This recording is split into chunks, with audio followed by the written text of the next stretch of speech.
Nagpunta kayo dito yung October din. Tanda na siya tayo.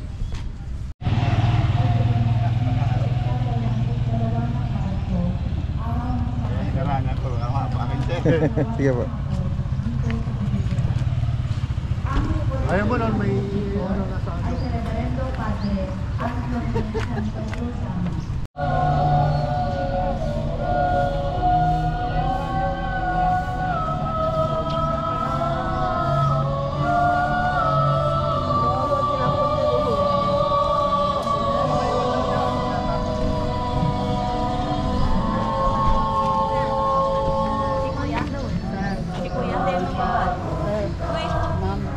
Again, it's called Palawan Pickup Pesan or local name po nila ay Tandikan.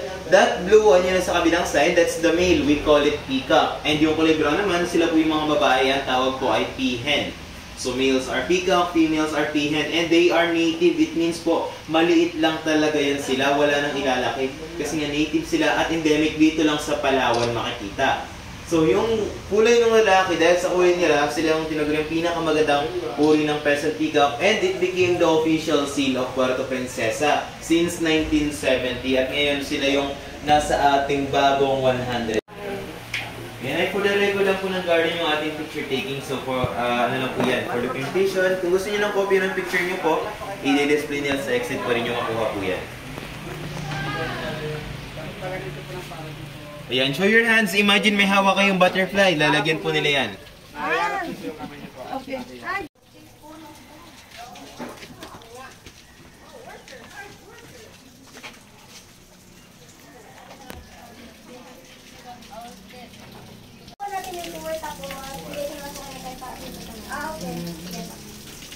Sila po ay chrysalis or pupa.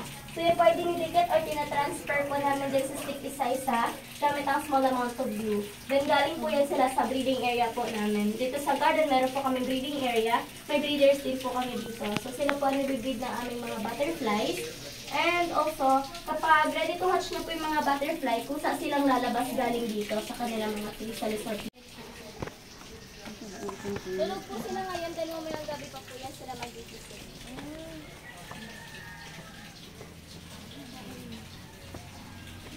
So, way back 2011 po, yung nanay nila napatay po ng mga hunters. Nirescue po yan sila, baby pa po sila, as in halos kakapanganak pa lang. So, pinadede lang po yan sila sa sa battle. Bearcats in local name Binto. Yan, gising po sa gabi, tulog po sa umaga. Umaga na. Then, mag-isa lang po yan dito at babae po din siya.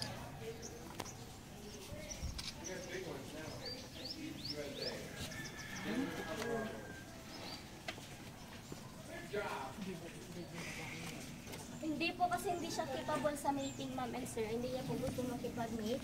So kaya hindi po siya dadami kasi wala naman po siya kasama. Pero meron naman po kami breeding area. Binibreed po yan sila. Pero hindi lang nga po dito. Yung kahoy, yung mga palay, ganyan. Yan po yung mga yung food po nila. Although yung siya po naka-adapt na rin yan siya na pinapakain po siya ng mga... Dito sa amin sa Palawan, marami pa din naman po ganyan. Siguro mga nasa tao na spa. Pero kalat na po yan sa buong Palawan. Tapos, na-considered po sila as endangered animals kasi po vulnerable po. Same as the peacock din po. Vulnerable species po. So, pero ang peacock po kasi wala siyang defense kasi hindi rin sila masyadong mataas lumipad. Pero ang baboy ramo po kasi pwede siya mag-attack ng tao sa wild. Pwede niya pong atakihin yung nagiging predator niya. So, pag na malayo pa po yung tao, na smell na po nila yung human presence, kahit malayo pa. Pwede niya pong ikutan, tapos atakihin niya po yung tao. So, yung mga nagahan po ng baboy ramo, ito 4 species po. Dito sa amin, yung baboy ramo po na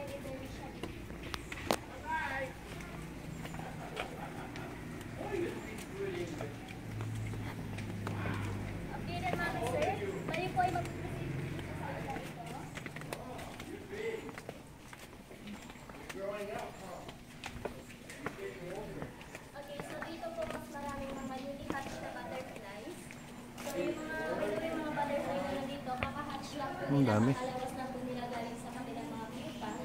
Kapag ready na po silang lumipad, kung sa nila na po silang aalis dyan. So, 1 to 2 hours pa po, papatigasin pa nila yung kanilang mga pakpak. Kapag ready to fly na, lilipad po yan sa mga pusa. Okay, we want photo 2. So, iyan naman po yung mga green na ang log po nito ay mayroon. So, pag nasting po kayo nito, depende po sa body reaction, pero hindi po kayo mamamatay. So, sila po ay nag-a-attack pag nasasaktan. Purpose naman po na iyan, after po na mating nila, pinapatay po ng mga babae yung mga lalaki. So, for example po, nag-mate na sila, tapos na po sila mag-mate. Yung babae po, napatay na yung lalaki. Tapos, kakainin niya po yun.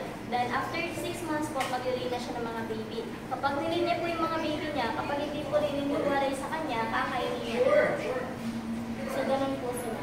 So, one of the living proof din po sila na yung Palawan ay connected po sa Borneo, Malaysia dati. By land bridge po. So, makikita niyo rin po sila sa Borneo, Malaysia. Hindi naman po sila nakakamatay at marami pong ganyan dito sa amin. Ito naman po ang giant Philippines. So ano, mas malaki din. Sa Shelto. Makikita po natin sila sa buong Pilipinas. Pero they don't attack or they don't bite. Yun nga lang po, nag-release nga sila ng toxin. Ito po mga tinatanggal ko ay balat po ng mga pipino at hindi na po nila ito kakainin. Dahil ang pagkain lang po nila is kinakain lang po nila yung laman lang po ng pipino.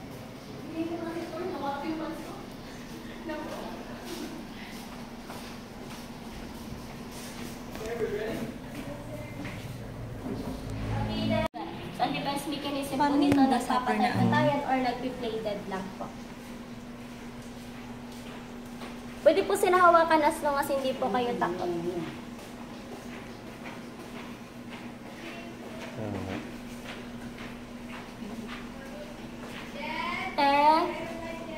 Sige po. Ay, sige po. Sila po ay nangingitlog din kahit walang mga lalaki. So, hindi po nila kailangan ng lalaki para mag-reproduce po ng mga babies. Okay? So, tayo po ay may tribal village pa. Ang second part po ng inyong tour. Tayo po ay aakit na doon.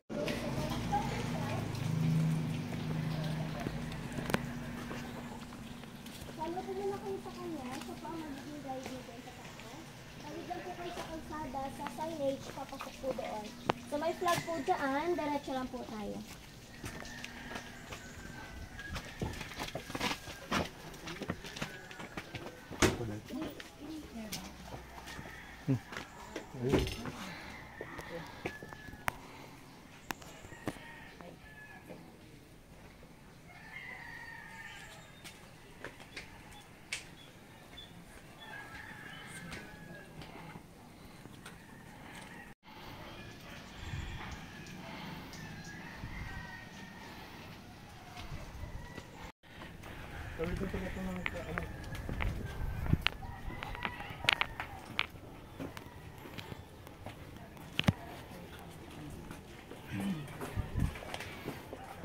Durian. Tarik ko.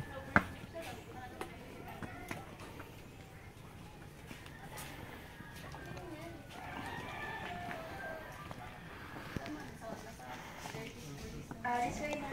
10 to 15 minutes culture sharing with the tribe, and Ma'am Sir, I'll be your interpreter since our tribe has their own dialect, which is Palawan. So here in mainland Palawan, we have 3 major tribes. First is Batak, Tagbanwa, and the third is them. There are Palawan tribe from southern part of Palawan. Since 1976, different families of them have been coming and visiting here in this village. It is their temporary home or shelter. Some of them, they stay here for a couple of weeks, months, in others days only. After that, they will go back in the mountain. It's about 200 kilometers away from here. So what we have here, pass it to your Saint Pan at the back. Pahawak po ako mga papasa sa inyong katabi or sa likuran. So that's one of their important traditional product, and they call bagdik. So it is a sap or resin of, yes, it's a resin. Yeah, sap. That's a sap. Okay, so Ma'am Sir, it is a native backpack of the tribe, so they call this bagdik. So they use this to get their product, particularly like this resin. And if it is pulled, they simply tie it up here so that the product won't fall.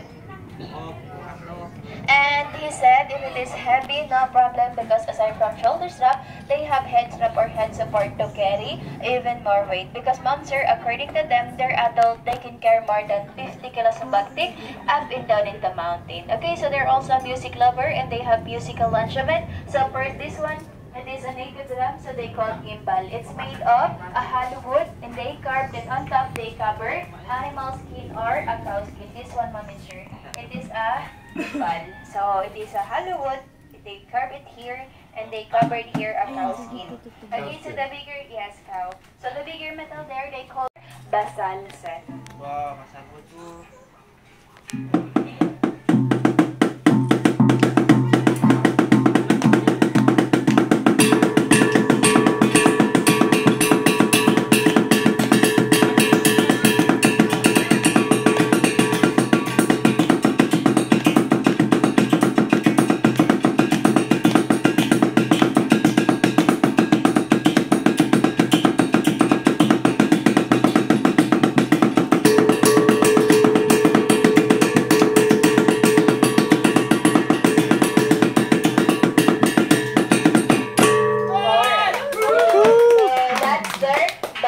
But here, mom and sure, they don't dance to entertain.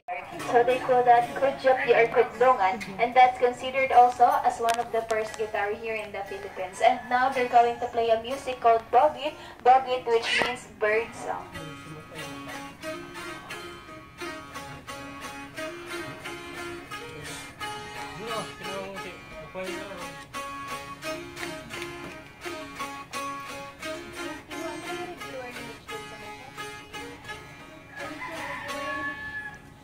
The viewer ni Michi. Ayun.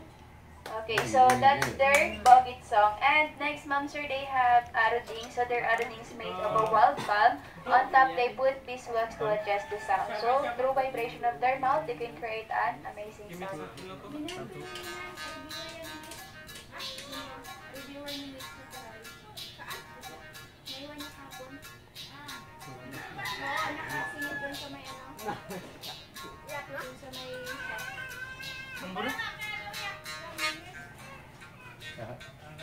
Okay, so that's their outing. And ma'am sir, back in the mountain, their source of food is hunting or planting root crop, but the tribesmen are hunter-gatherers. So as part of their diet also, they hunt birds, squirrels, and as a hunter, they have their own way to copy or to imitate the sounds of birds. So it's a kind of whistle, but it's made of young bamboo. Tapos man. You can shoot this. Okay, so that's for a bird skull, sir. Okay, and now if the target already visible, they prepare their blowgun or blow dart, Sapucan in their dialect, but here they called sumpit. So everybody now learn how to shoot animals. Look at there at the drawing. Ooh, galing. Very accurate. Accurate. Ooh.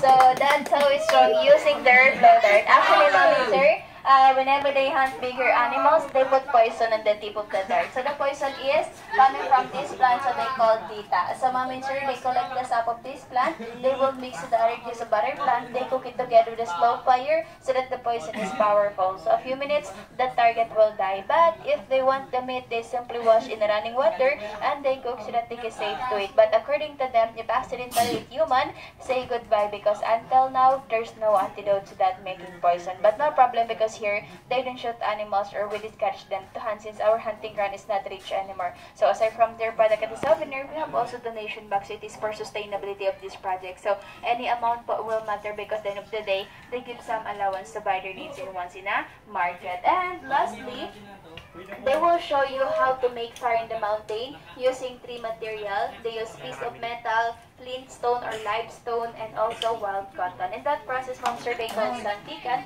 It means friction or to strike.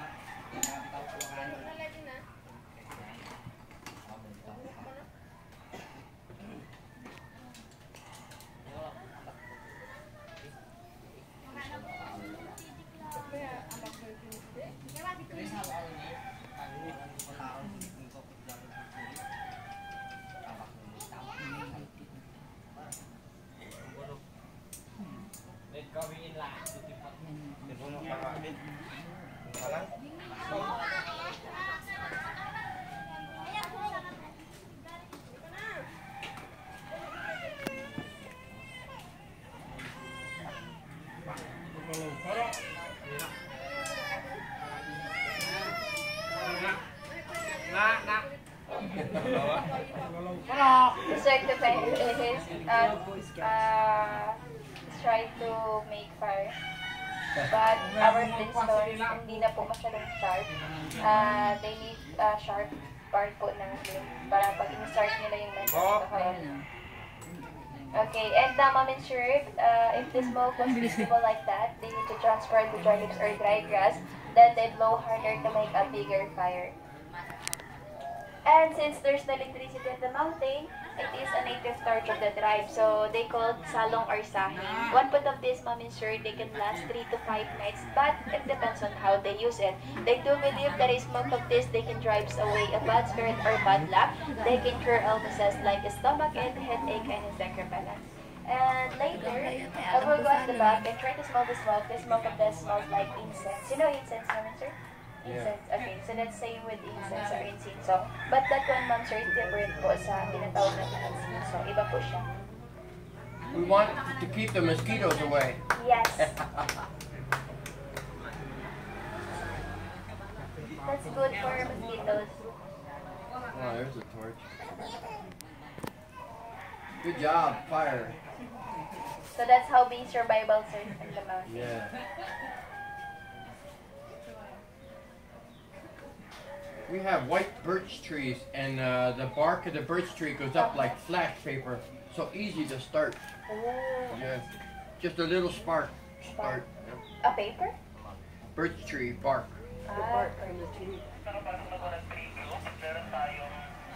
Okay. So just try to smell everybody. Smoke? Paano?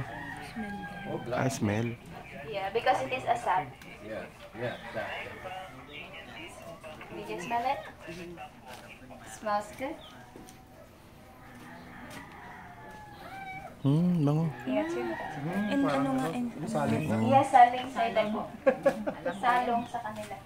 Okay, so that's all everybody. Now, if you want to know more about how it started, we have a lot of information at the back and you can drop by the shop made with a drive. If you are a coffee lover, you must try and purchase one of the best coffee from Poofs of Savit Cat. Now, you may take picture there, group by group, and also their pet snake. It's an non-venomous python. But if you want to say thank you for them, just try to say only Magsukor.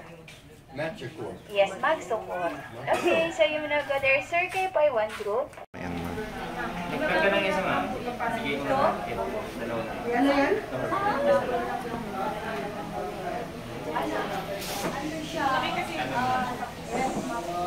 Cashier ko na lang.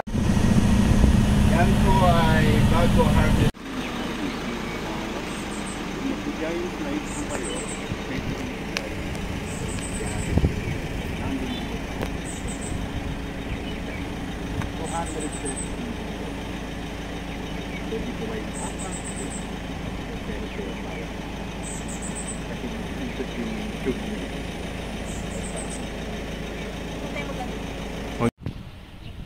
Ayun po yung nakikita yung mga bandera. Yan po yung nadaan dyan.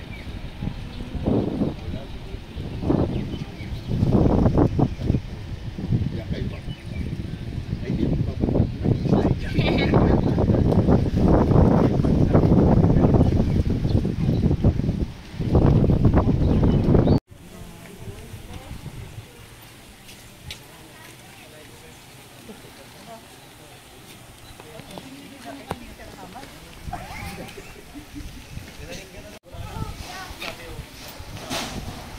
So, ma'am, gusto niyo pong bumili muna kayo ng ano, para hindi ko abutan ng hila. Bili na po kayo kung hindi ko. Turo po kayo dyan. So, 20 minutes lang po tayo.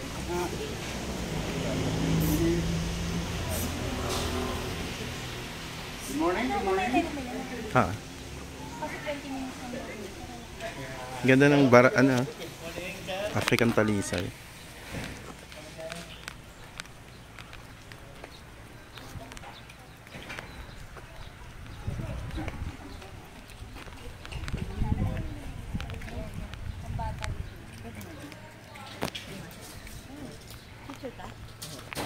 Then,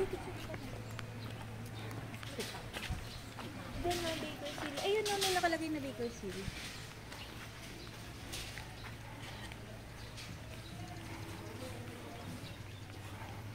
Tsaka, ikaw na may picture sa amin. Bidyahan ko na.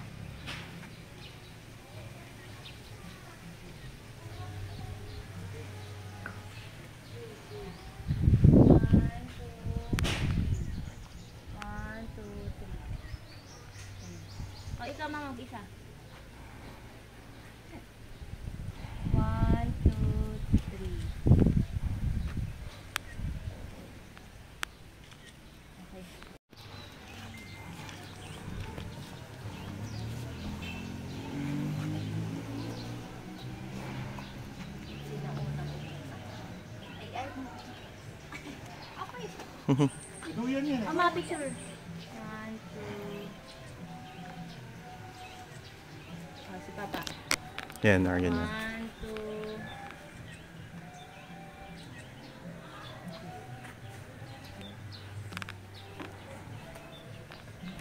Ice cream. Wala ko lang ito. No, sabi nila. Totoo yan, no?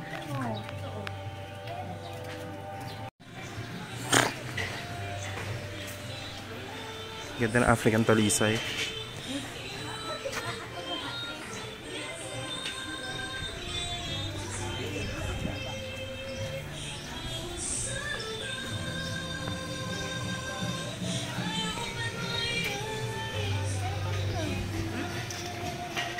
Dito na, muna ka. Sa baba. Meron ba doon? Ayun, ang dami po. Pambata to, no? Pambata. Bae, I love you. Ganda. Aesthetic.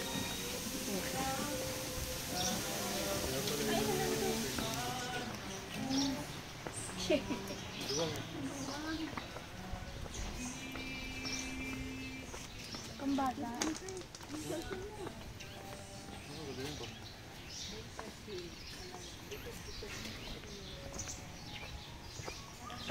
May baka magpapapicture si mama mo. Saan? Masang ka? Ay, ayun. Nagpapa-ayun kay Papa. Nagpapapicture. Ay, ang ganda dito, love. Love. Ayun, dun sila mo.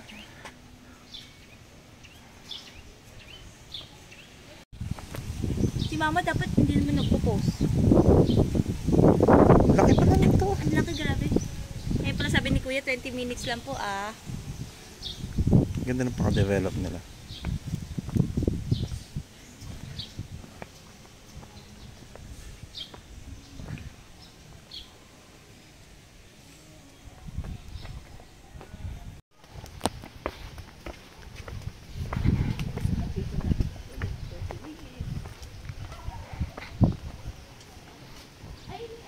Kako. Ano?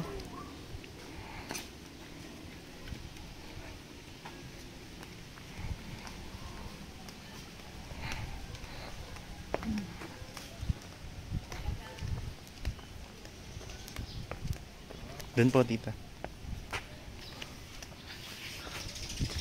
Ang ganda. Maniklaw, ah. Ay, yan yung pinapanood ko. Tay, yan yung pinapanood ko. Pag bumukas yan, ano, ayun, oh. Meron pala dito. Ayan. Pinapanood Pwede ko ilapit. sa YouTube. Hello. Lalaki daw yan, di ba sabi mo? Hindi, yun, lalaki. Yung nabukas din. Di ba meron niya sa ano, yung dun sa pinagpanood?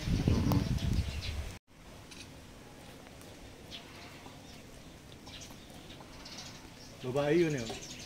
Yung isang yun pa? Oo.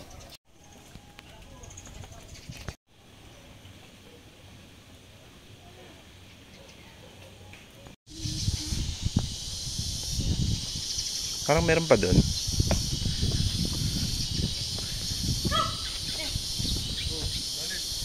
Galit.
Tignan mo may ano.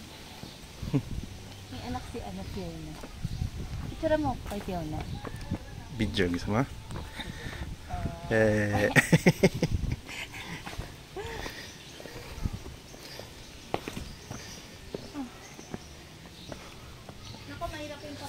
Oo nga ah.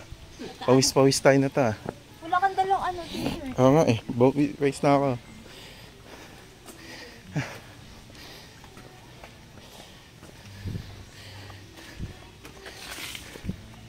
Peacock Playground Cacti. May cacti pa pala dun, oh. Shrek.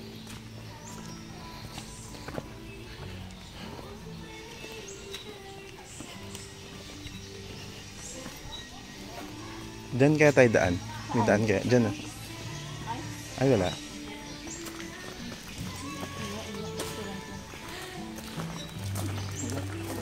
Ang laki ng ano na to. Tapos walang entrance. Meron. Meron.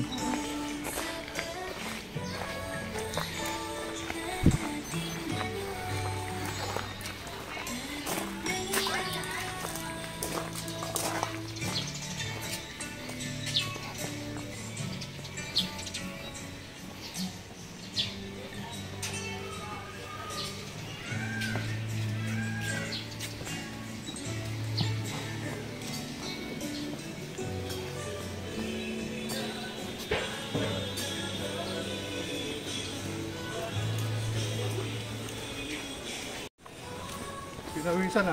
Oo nga po.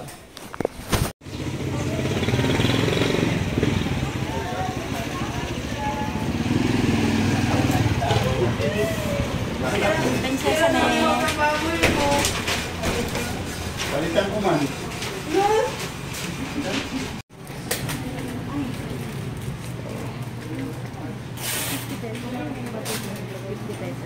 Kaya tayong hopya nila.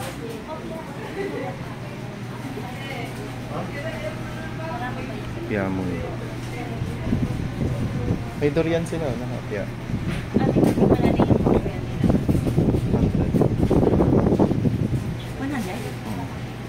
Ito? Gusto mo? Sige. Tara, pasok tayo. Hilaw po. Slimy po talaga. Bibili ka ba yun? 200 daw. 200? Saka parang nakaka-high blood daw. Sabi ni Kuya.